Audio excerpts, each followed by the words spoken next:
Hello, everybody, and welcome to Non Sequitur News for August 31st, 2024. It's Season 3, Episode 244. I am Mayor Watt, and that is the visualizer and voice of the sentient AI. Welcome, hometown citizens. Thanks for joining us for Non Sequitur News. Today we're going to be talking about the wrong side of unwanted attention, Heinz carbonara in a can, the Pratinja earthquake shift, the right to disconnect in Oz, weight loss and biological aging, response sign to neighbors, Roman Ram fell off, Amazon checkout breaks for some, sleeping in on weekends, and 40 plus miles per gallon. That and more.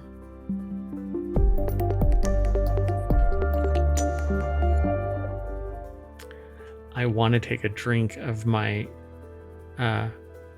hard cherry apple cider, but I can't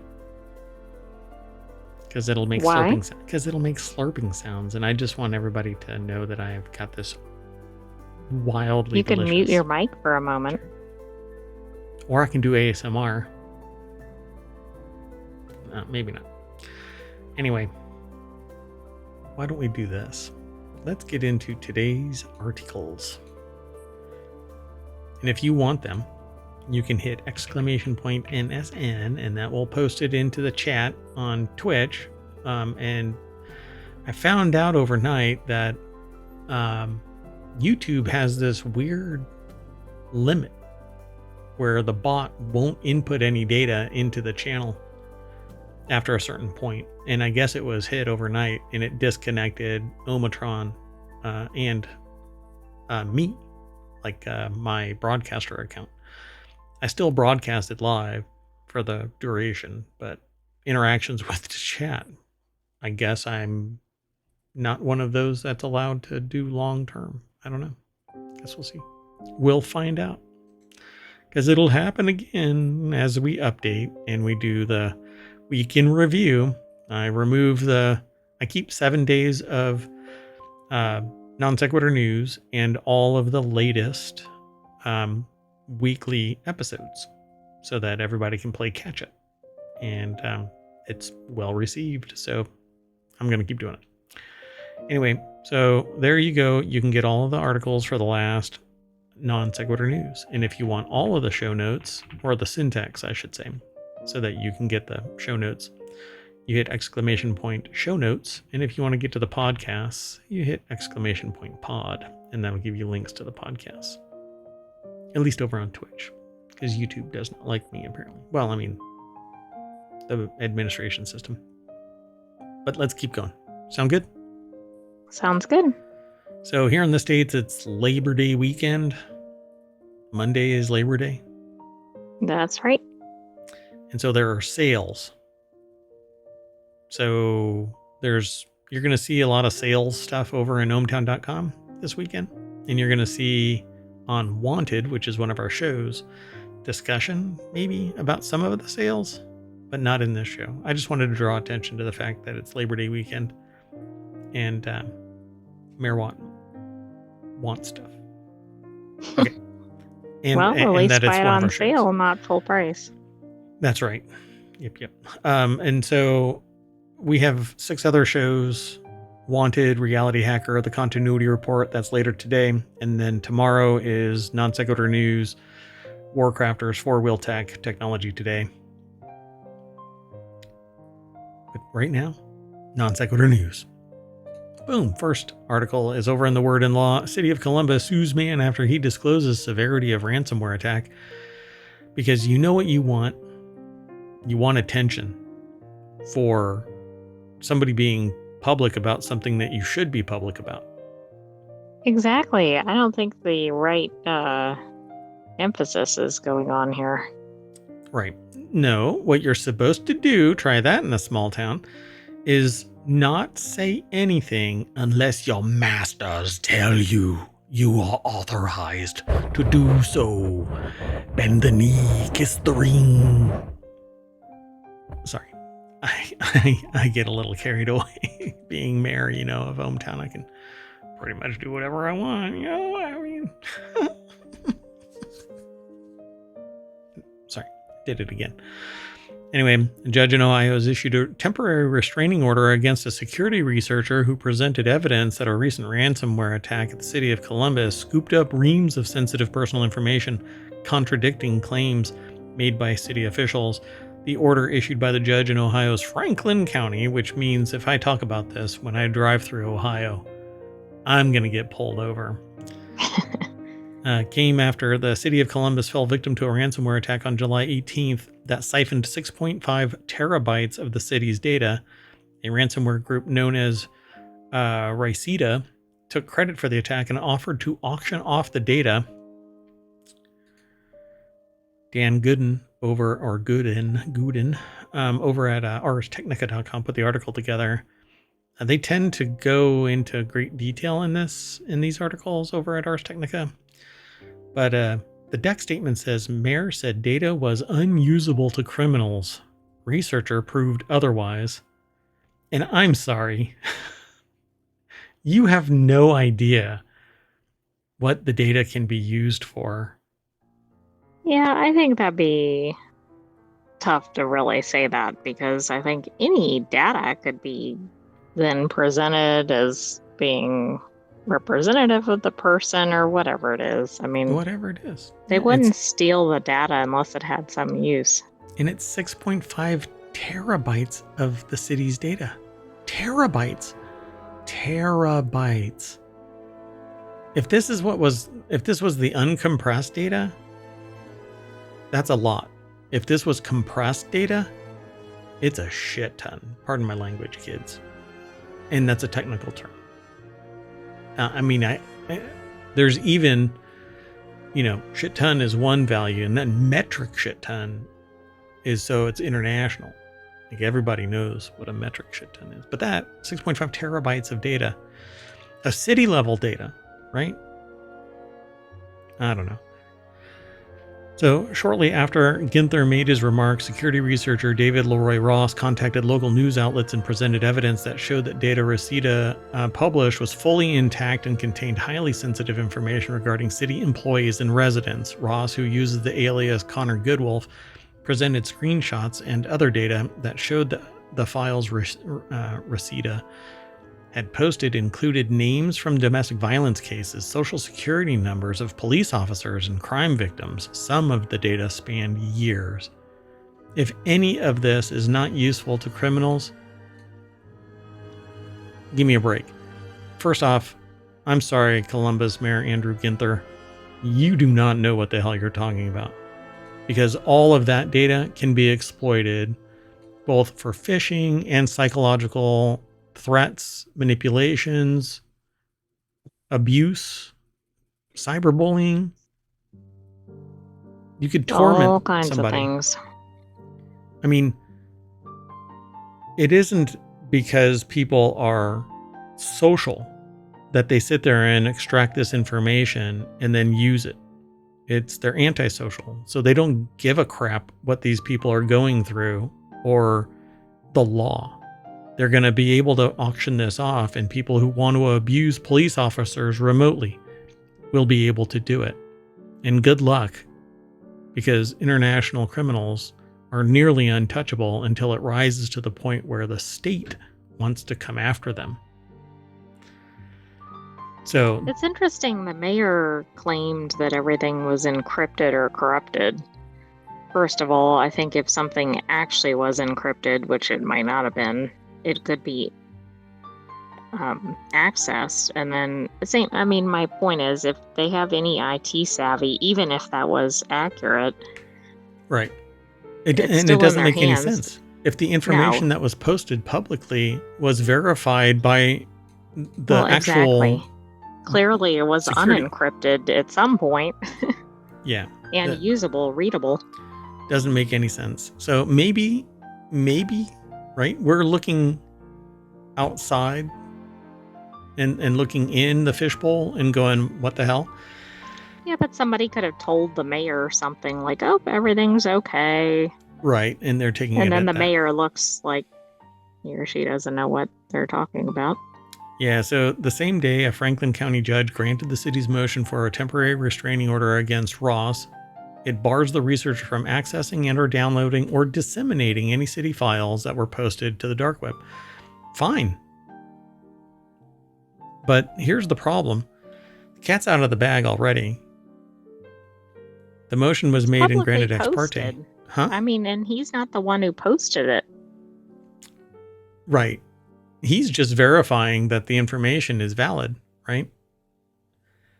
But I guess if you hold up a Post-it note that has a photocopy of information, I guess that's damaging enough. The verification that what's on the internet is legit, when the messaging is don't go to sleep, just go. Everything's okay. Don't worry, Ohio, Columbus, it's okay. I have a problem with this because this person is shining a light on what's actually out there. And this kind of is one of these like chilling effect kind of.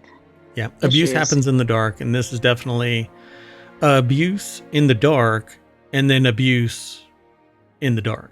I mean, the hackers breached in the dark, took nearly 7 terabytes of information and exfiltrated it. Apparently valid information. And then they suppressed it. And what's supposed to happen is large organizations are required to notify those who may have been harmed. Well, exactly. So not only did they not do that, but they said, nope, no issue here. Right. And then they basically are harming the reputation and the professional ethic of a security professional.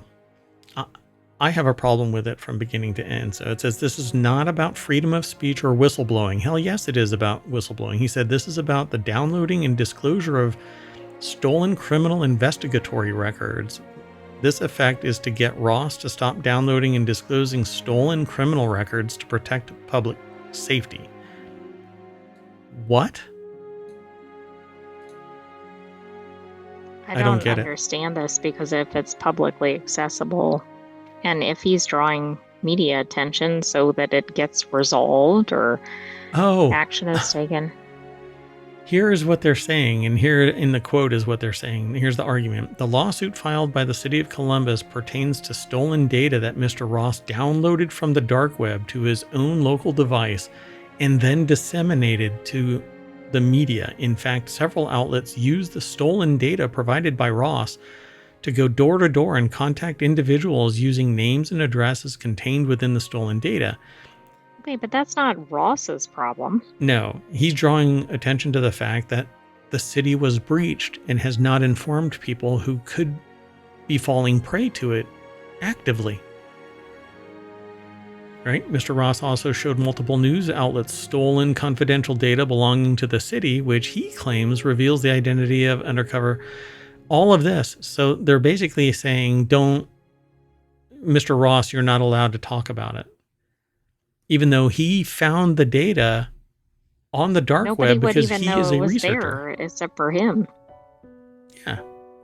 He found it. He's exposing it because the city failed to do anything about it. Unless there's an ongoing investigation. And if there was, why not tell Mr. Ross, thank you for the information. We're on it. We've notified the authorities. Mm-hmm. Yeah. What? Do you think that they're doing this surreptitiously? They're doing it. There's actually a team of professionals on this from Columbus that know how to navigate the dark web and are insinuating themselves into the criminal organization. What is it called? Reseda. They're insinuating themselves into Reseda, and they're gonna get to the bottom of this, right? With the mayor sitting there going, it's unusable.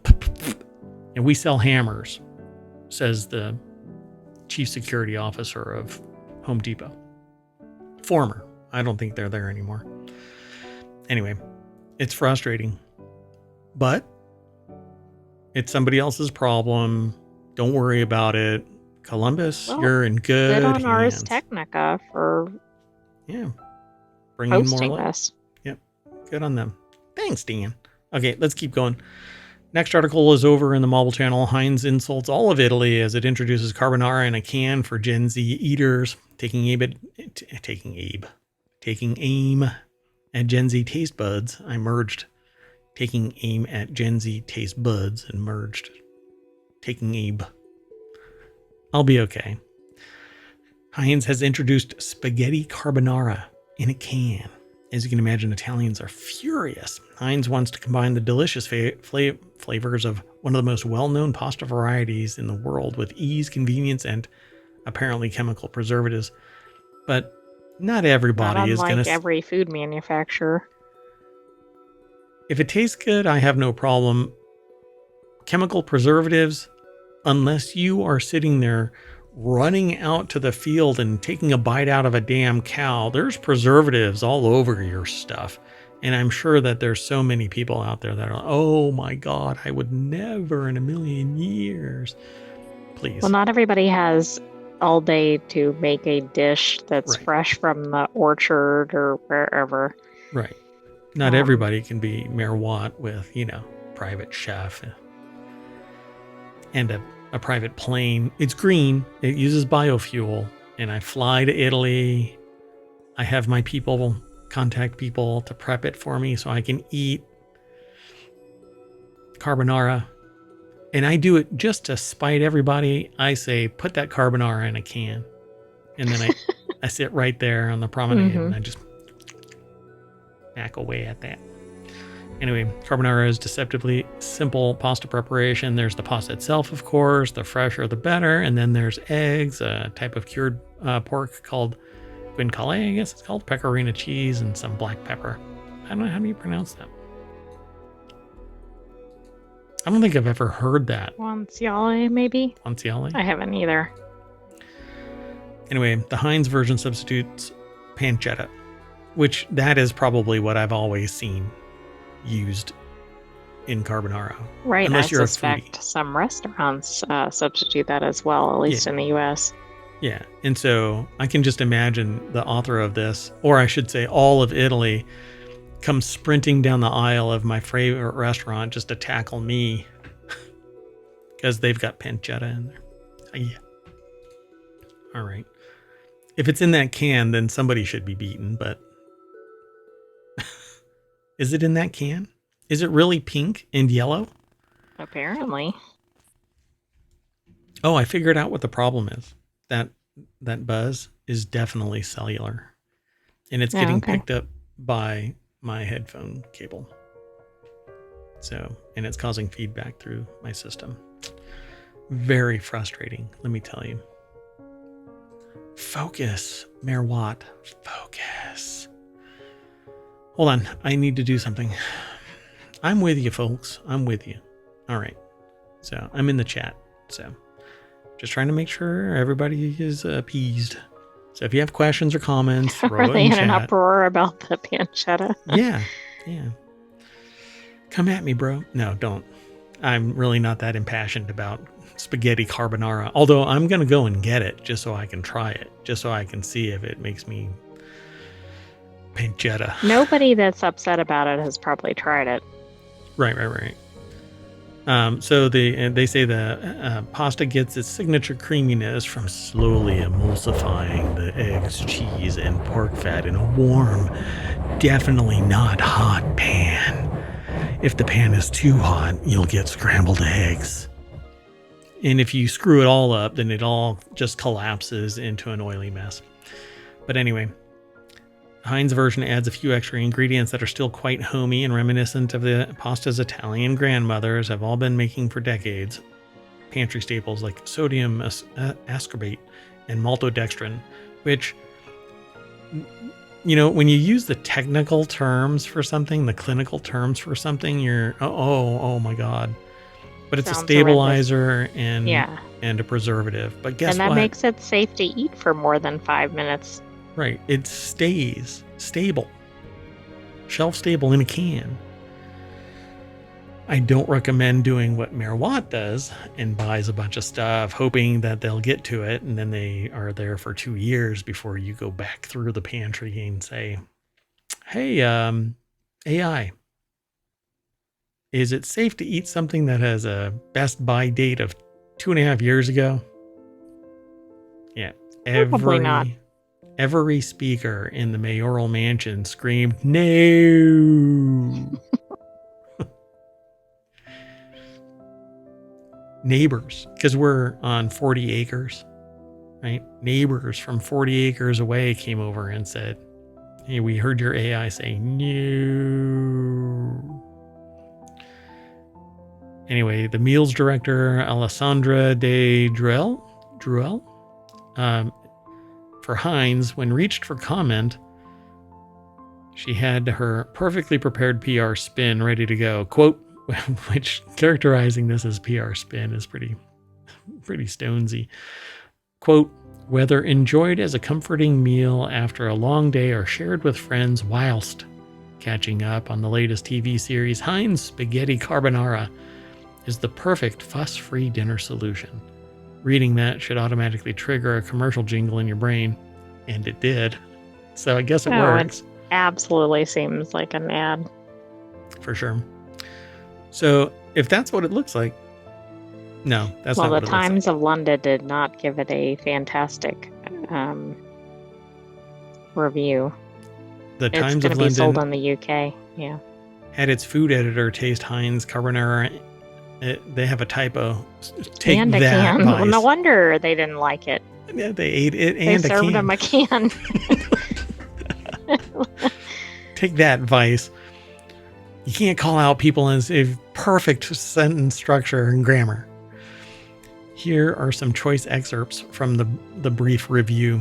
So let's start with the positive. The Heinz version is ready in 2 minutes and I suppose you could argue consists of just one ingredient, a tin. Oh my gosh, see, that just demonstrates that the actual can was served. Well, it's part of it, yes. Well, I mean, you want fiber.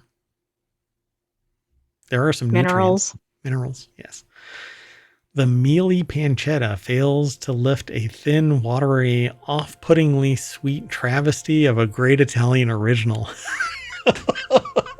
Ouch. Crushing. Heard off in the distance the Heinz chef that made this. No. My career. Nah. If it's in the States, I'll go and get some and I'll try it. And I'll let y'all know. I'll make it right before the show and I'll try it right here on air. Well, it's only in the UK, but is it? And only that might explain in the, the different packaging too, because I don't think that's used in the US. Only in the UK? According to the article, yes. Well, then that sucks. Let's move on. Next article is over in Technology Today. New research reveals that the Petrinja earthquake shifted the ground by over 15 inches. The earthquake that struck near the Croatian town of Petrinja in December 2020 with a magnitude of 6.4 was felt all across Croatia and in neighboring countries. It caused significant damage in the area. In December 2020, that 6.4 earthquake apparently moved the ground 15 inches. I think we saw pictures of this. Yeah, I don't remember if this was the same earthquake. Yeah, it was that beefy one where I think there were like farmers on their land and it was like just, you could see just how devastating it was. Fields separated and stuff. And I don't know how to pronounce this. Eötvös Loránd University, perhaps. So let's see if they've got any pictures of. No. Maximum of 20 centimeters, 7.9 in vertical direction, 15.7 or 40 centimeters horizontal displacement. Last earthquake. This is a 6.4 earthquake, which is not a minor earthquake, but it's also not one of those mega earthquakes. And so that's pretty interesting to me that a 6.4 would cause this. Yeah, I guess. I mean, if it's the land makeup, right? The construction, whatever the soil is. Because like in Florida, if there's an earthquake, it does subduction because of the land, what it's... Right. I mean, if it's like sand or clay or, I mean, any number of things would be impacted differently. Yeah, what is that actually called?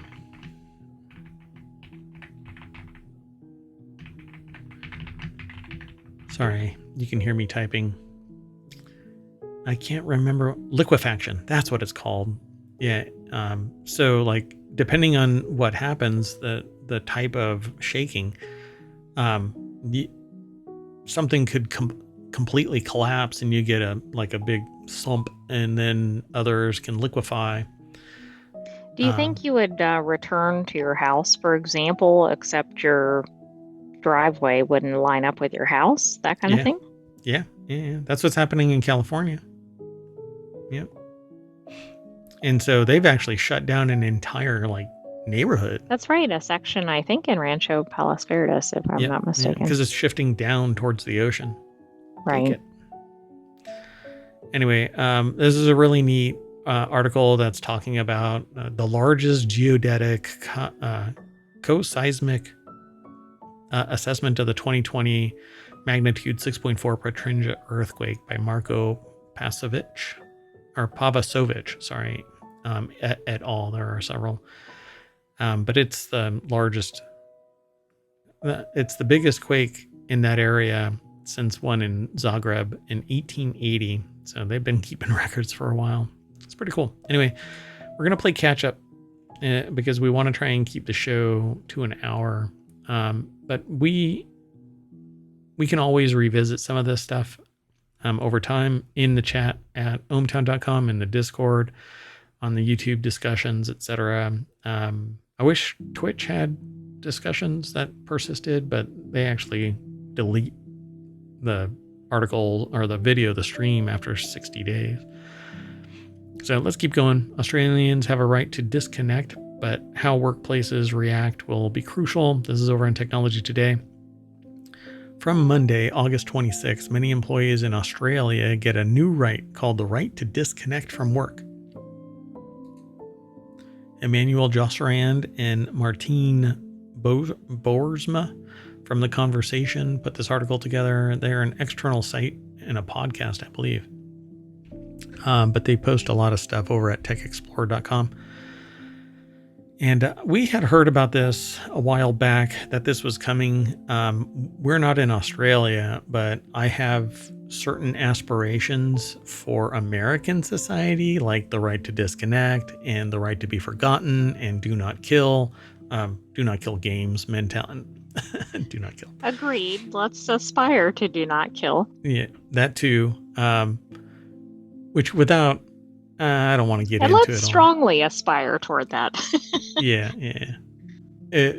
I was in a discussion with somebody, and it was about 2A, right? Second Amendment rights and stuff like that. And I'm like, yeah, I'm all for Second Amendment. But I have a problem with saying that there isn't a problem when you're standing behind bulletproof glass saying that there's no problem. The irony is not lost.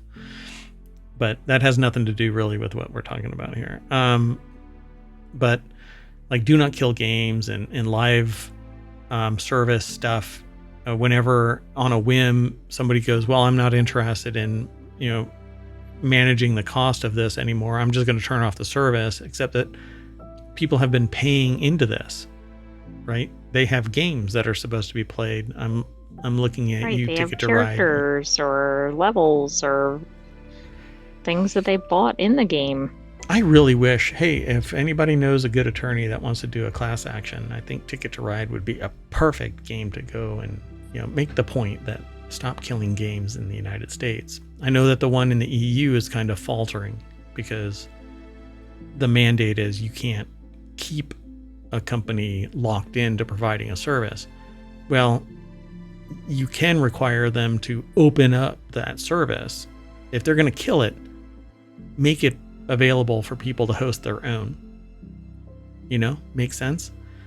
But, right, it absolutely does, but that doesn't seem to be the pattern. No, because planned obsolescence, if I provide the service for 5 years, then you all got enough out of it. So let me kill it and release another one. What's the problem there? Let's make you buy another game. That's right. Bastards. Anyway, so the Fair Work Commission says that what will matter is whether the refusal is unreasonable rather than whether the attempted contact is unreasonable. This is because essentially outside of working hours, an employee has the right to refuse even contact They don't have to pick up the phone, and it can't impair their job. And that's good, but I think the problem here is the burden is on the worker, not on the employer. So, for example, if the employer is at a place that, let's say, does not provide something that is emergency services or something, and they're contacting the employee at 2 a.m. for something like, can you get that report on my desk tomorrow? Right. I mean, to me, the employee shouldn't have to demonstrate that they're properly refusing that. Yep. So among other things, the things that will determine whether a refusal is unreasonable are the employee's role, their personal circumstances, the method and reason for the contact, how much disruption it causes them, and whether they are compensated for being available or for working additional hours. Let's cut to the chase. That's always going to be no at the end, right? Well, it could be retroactively yes, right? Like, if they try and contact me and I don't pick up the phone because I'm not getting paid for the additional hours, they can say retroactively, hey, we were going to pay you, but you didn't pick up the phone. Right, which is like, come on. How many companies are paying the workers that they're bothering during their off hours? Right. And unless they're in like an on-call status, like a medical or something like that. Right. And they could probably sit there and make it a policy. Like, hey, if we contact you outside of working hours, then you get paid for it. But if I don't want to be contacted outside of working hours, then I'm on the hook, because obviously you have a policy that activates this and hobbles my ability to have a life outside of work, because you're always, making me pseudo on call. It drives me nuts. Anyways, it says those working for small businesses with fewer than 15 employees get the right to disconnect in August 2025. So a year later. I mean, I kind of think the small business workers probably have it worse than the large business workers, because they're probably more of a skeleton crew. And then it's like, if something comes up, they're leaning heavily on those individuals. On the other hand, sometimes a large business culture is more toward the employer than the small business environment. So I don't know. Yeah, I mean, I think the bigger the organization, the more dehumanized employees are. So, and I agree here with supporters say the right to disconnect is needed to slow the encroachment of work into personal life. Opponents say it'll harm productivity and flexibility. And I'm sorry. Do something else. I don't think if you're a regular worker, you should have to be basically in an on-call status at all times for things that are not emergencies. Correct. Pay the people accordingly if you think, and let them know that up front when you hire them, that we're going to be calling you at all hours with ridiculous requests. Yep. I think that employees shouldn't have to worry about corporate productivity. If my hours are from this to this, my personal life matters to me, and it should matter to everybody. Not everybody sells their soul. The other problem is here too, like the employer even making contact, even if it's disregarded, is adding stress in the off time. Yep. Because then the employee is seeing that the employer called or whatever, and they're not able to actually get out of work mode. Yep. And the bigger problem is there's a sociological impact in that somebody who doesn't pick up the phone is seen as not a team player, and that even if the employer decides to immediately fire, they don't. They just go, you know what? I'll just ride this out for 6 months. And because I know you're not a team player, I can't rely on you. So I'm going to fire you in 6 months. So it doesn't look like I'm firing you because you didn't pick up my phone for the last 3 months. You know what I'm saying? So I think that it's sociopathic. And I think that business tends to be when you see employees as nothing more than tools and not humans. You see them as tools first and humans never, right? But the ones that you do see as human are friends and buddies from college and stuff like that. And the nepotistic sociopath, or the nepotistic side, they get all of these benefits and whatever else, and they don't get fired because they're friends. But I was going to say that I think leads to more of this, because then it's like, if you're treating that business as not entirely professional, right? Like you're treating it like a family or something, you're leaning heavily on your employees, and then you're like, why can't you help out here? at time, but what are you going to do? Fire your friend? I mean, that's a harder road to haul. Right. So, but I've been surrounded by people in other places, wherein there's an expectation that the old stalwart, the anchors, the pillars of the company don't do weekend work or late night work, and so you have to lean on the new people and the other subordinates, termed subordinates. And that just drove me nuts, because you don't assign to somebody else something that you're not willing to do yourself. If you're No, incapable. I thought that was going in another direction, as in they were setting the tone that we don't do off hours work for the whole company. But yeah, that's not. No, they say assign it to other people. Yeah. Give me the cush and Right. give the backbreaking work to somebody else. Yeah, I thought it was scummy, so I would never do that. Anyway, let's keep on moving. This is an interesting article. It is much longer than what we're talking about, but the nuts and bolts of this is that the Fair Work Commission wants employers and employees to attempt to resolve this themselves before escalating disputes to the commission. Okay. And everybody. Why do we need this in place? Because the employers are abusing this. Correct. Yep. So what are the chances this gets resolved? The employee complains, the employer says, we're firing you, or we're docking your pay, or we're doing this, that, or the other. And then they move on to some other job, and they can't get a job because they're poo-pooing them. Exactly. Even though they were probably in the right, the employee. Yeah, they've always been in the right. Oh my God. Let's keep going. The next article is over in Non Sequitur News. Weight loss drugs like Ozempic could help slow biological aging, according to researchers. Weight loss injections. And in the future, there's some really strong evidence that pills are coming instead of injections, which means availability and lower cost. Right. Fewer supply chain issues. I mean, that'll be good because I know the demand has certainly outstripped the supply. And plus, then it'll just be more accessible and more, I guess, shelf stable, etc. Yep. Because it has to be refrigerated, these injections and stuff. And what I think is amazing about this is if they don't find anything long-term harmful, then these types of medications are beneficial to everybody everywhere. Because particularly in America, obesity is just massive, and you can sit there and live your life like you have always lived your life, and you're eating, less than 2,500 calories, and you're going for walks, and you still seem to gain weight, particularly when you age. And a lot of it is genetic, and you have other issues that ride along with it. These drugs immediately start the process of losing weight, and that has long-term benefits over the rest of your life, and then you do get stuck on maintenance levels. You have to keep taking it.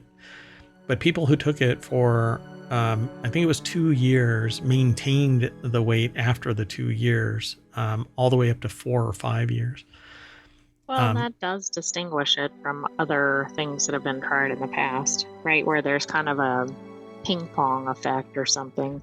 Yeah, and there was one that was in the past that it actually was a form of speed and caused people to have like heart attacks and stuff. So.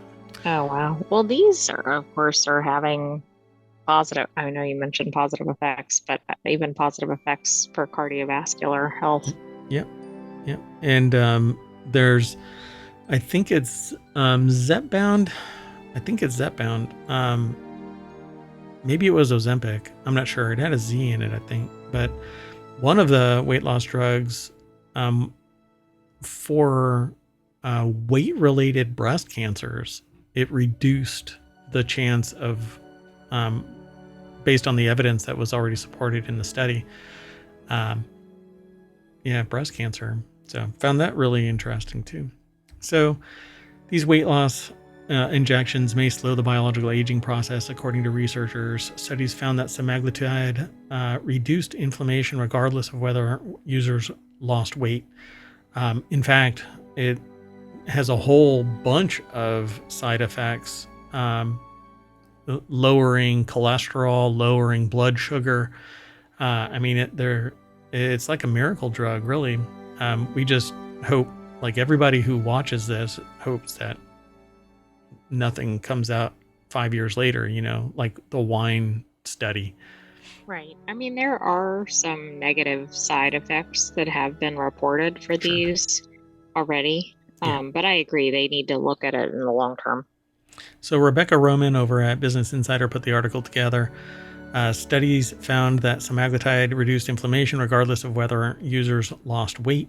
The Times of London reported, and the Ozempic come with a risk of severe side effects. One of which is, I think it's thyroid cancer on the far side. It's rare, but it can happen. But the number of studies presented on Friday at the European Society of Cardiology conference found that the pricey drug, Ozempic, Wegovy, etc., semaglutide in general, and weight loss drugs in general, which is initially marketed as a diabetes treatment, reduced inflammation regardless of whether users lost weight. It's very rare that you don't lose weight when you're on this medication. You have to counteract everything. Because on these drugs, you typically lose the desire to eat. So you can go into a caloric deficit like within a week. And other gastrointestinal changes take place. Like you eat more protein, you take more fiber, and you basically start losing all of the static weight that stays in your digestive system. So according to the report, Harlan Krumholz, a professor of medicine at Yale University who edits the Journal of American College of Cardiology, where the studies were published, said that the drug was somehow quieting inflammation, adding that the benefit was broad. There's not a group that doesn't seem to be benefiting. Pretty amazing. Yeah, just wait until somebody, when you hear a doctor sit there and go, metabolic syndrome X. AKA, we don't know what is going on. What the hell is metabolic syndrome X? I hear that from people.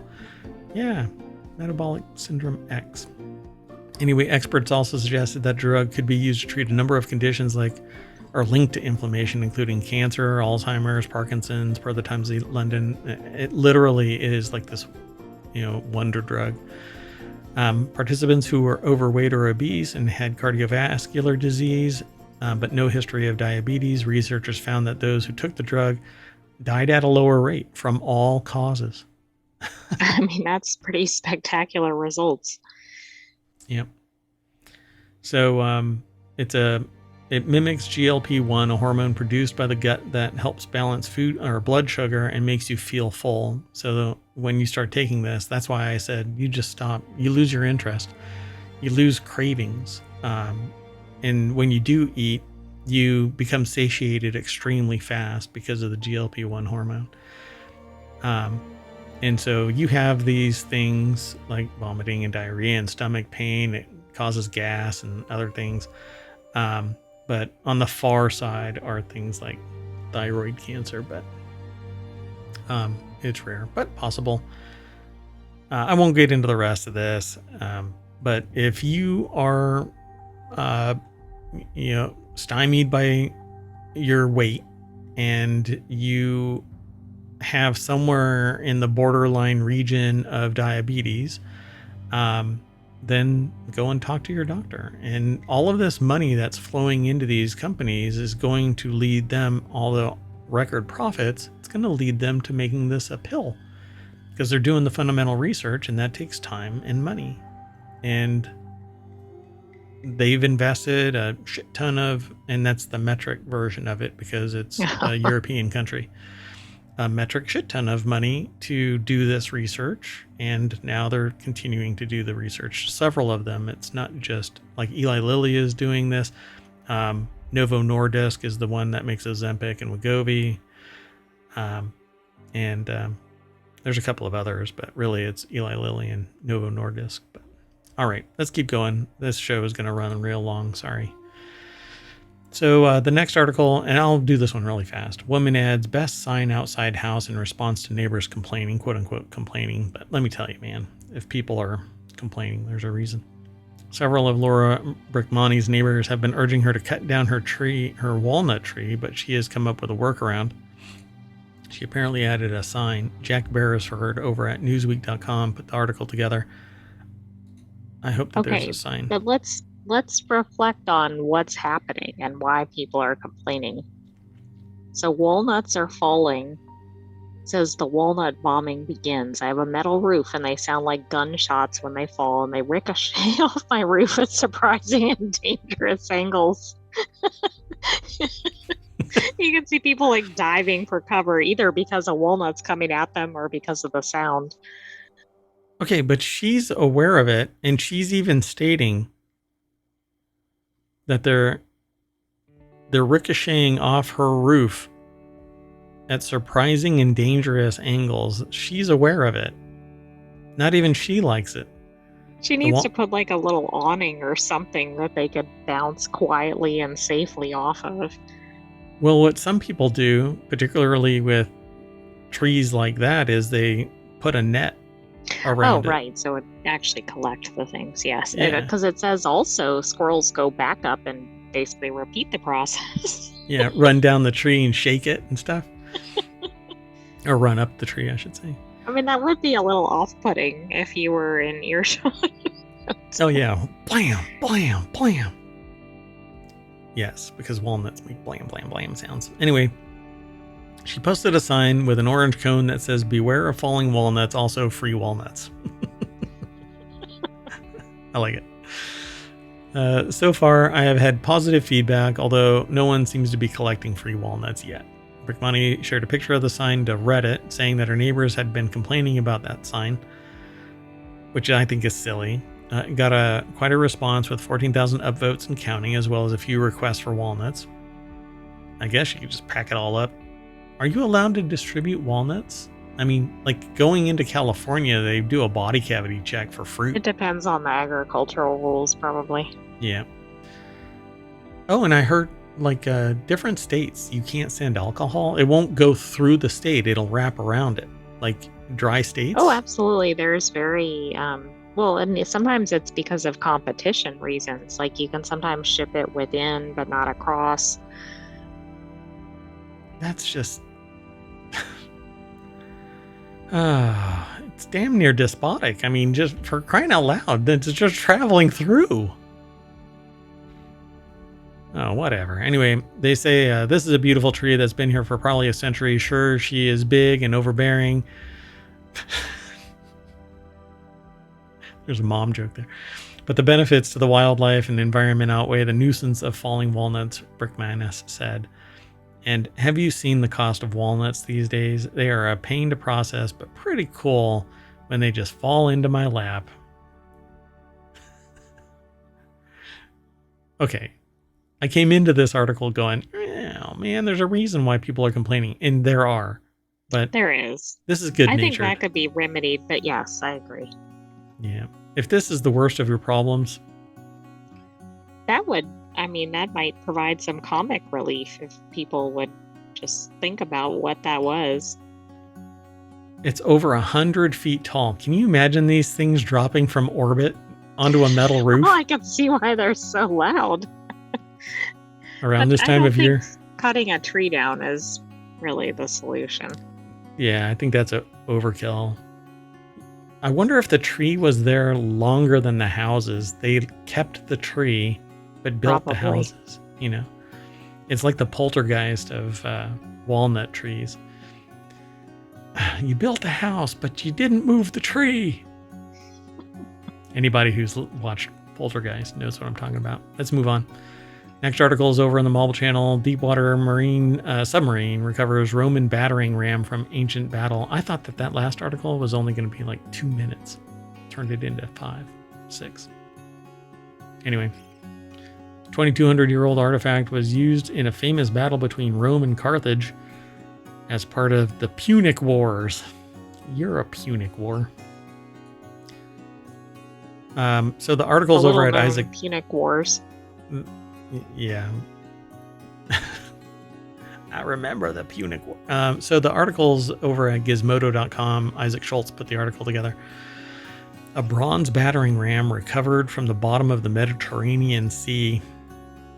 Okay, that's just awesome looking. So like Roman ships smashed into these other ships, and that, I guess, the front fell off.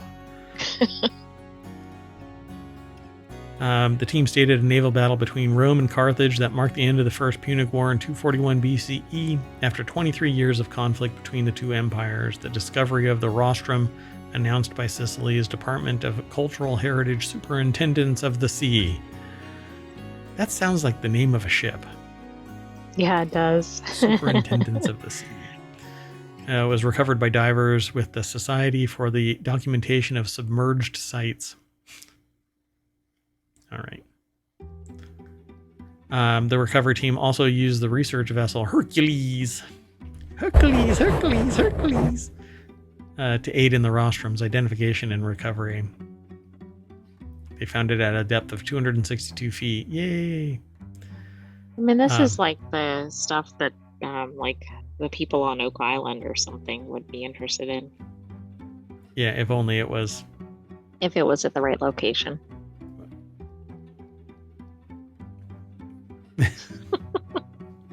For those in the podcast, the silence is me pointing to the other side of the planet. So since the early 2000s, 27 rostra, which I guess is the plural for rostrum, has been found or had been found. According to the team's social media post, the rostra were used for, you guessed it, ramming enemy ships. That's how I got that name. Anyway, with the goal of punching holes in them, ultimately sinking them. Other ancient wartime artifacts have also been identified in the team's survey, including 30 Roman helmets, 2 swords, and a relatively common find, amphorae, bottles. Which somebody tried to explain to me. It was a video and a discussion about the bases of these amphora. Like, why are they always round? Because you can't just set them down.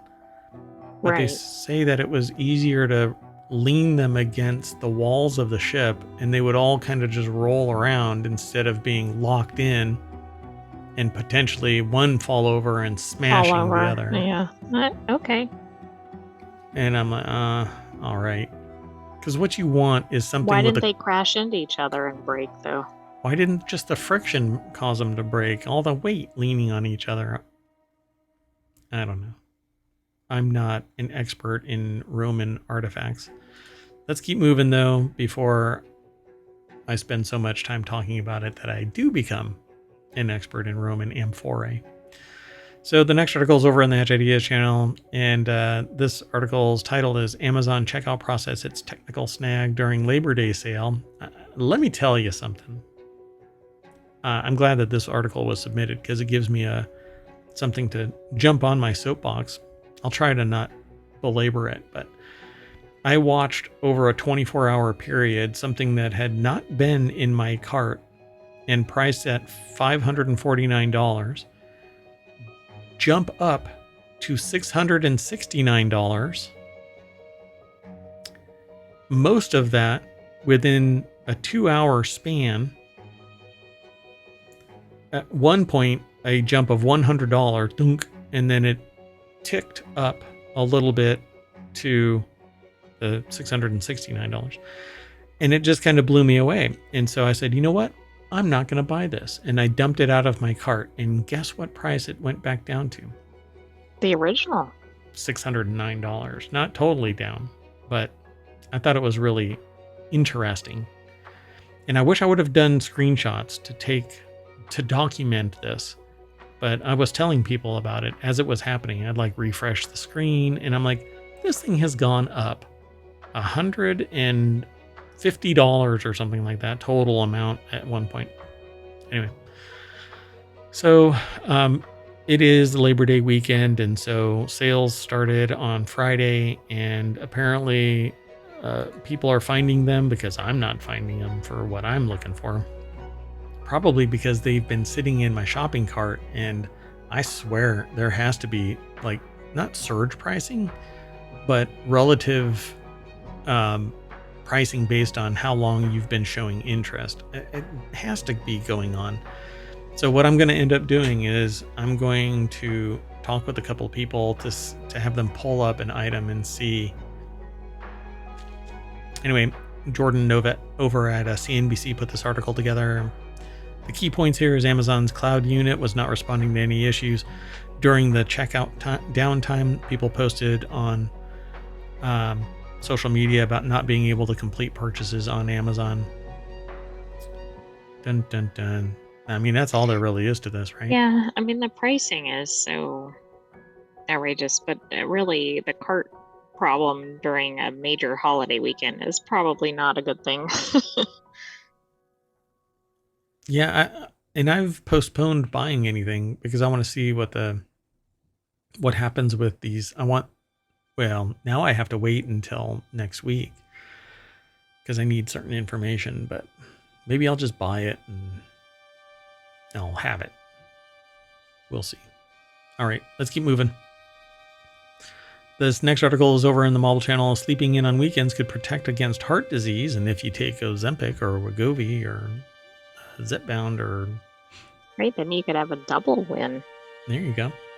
Using the weekend to catch up on sleep may reduce the risk of heart disease by as much as 20%.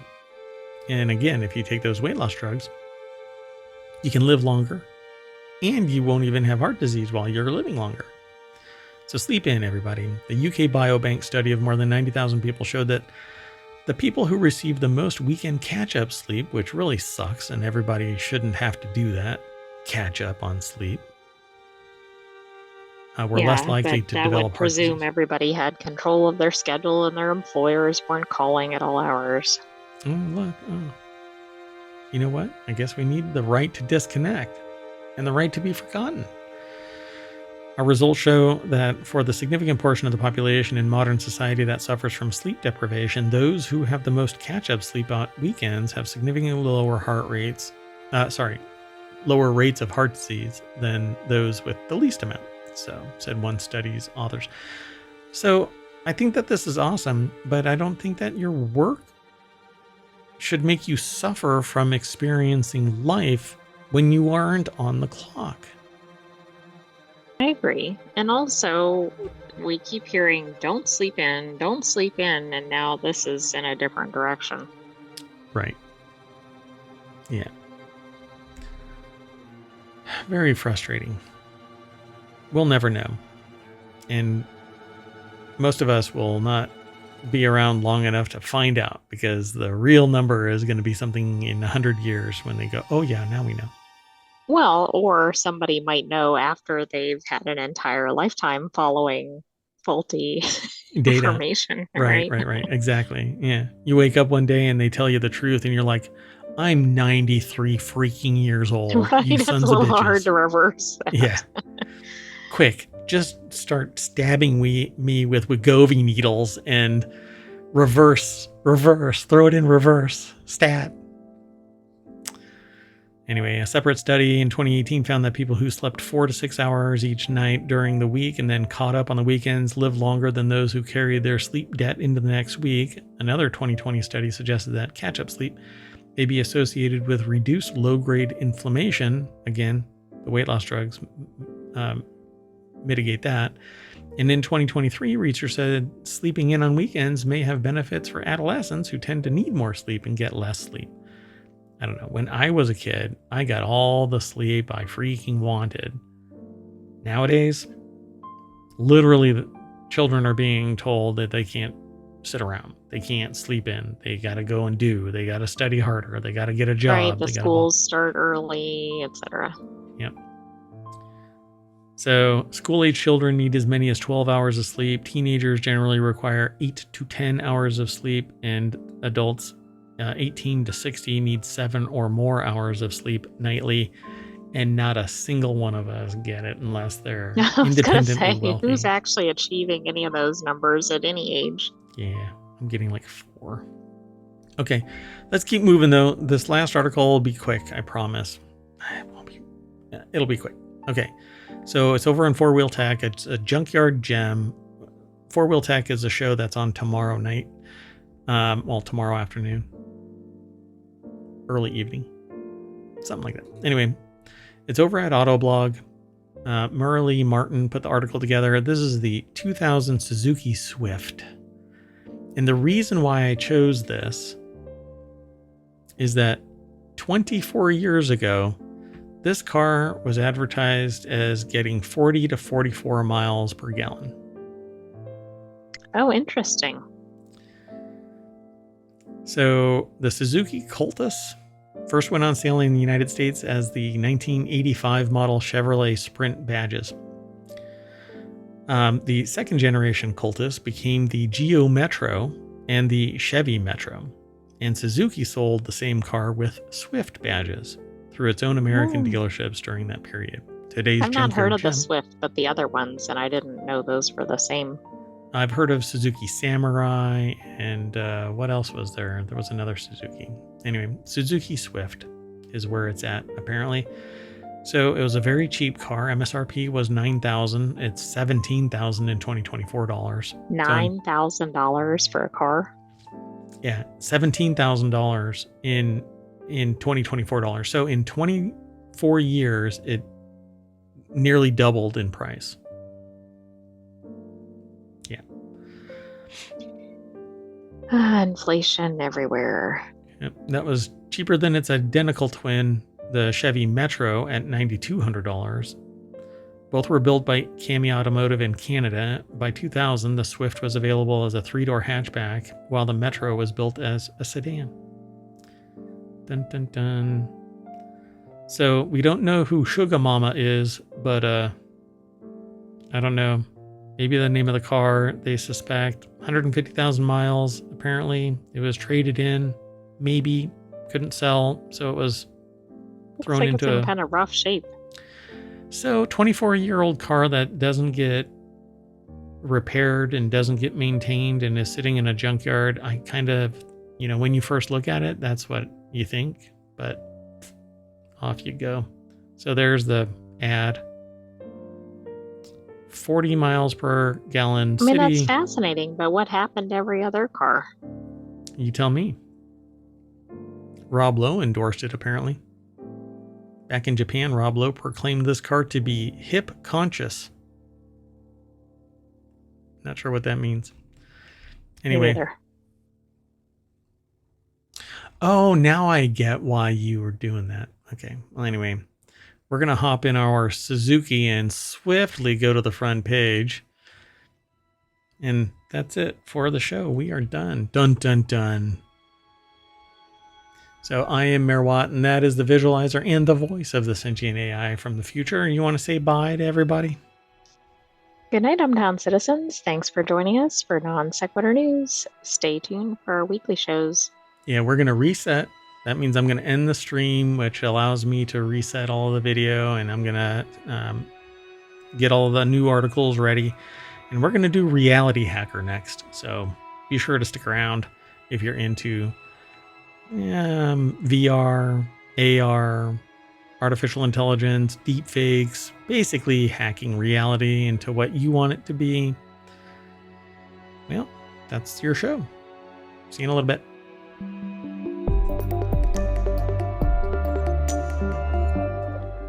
My Suzuki Swift says vroom vroom.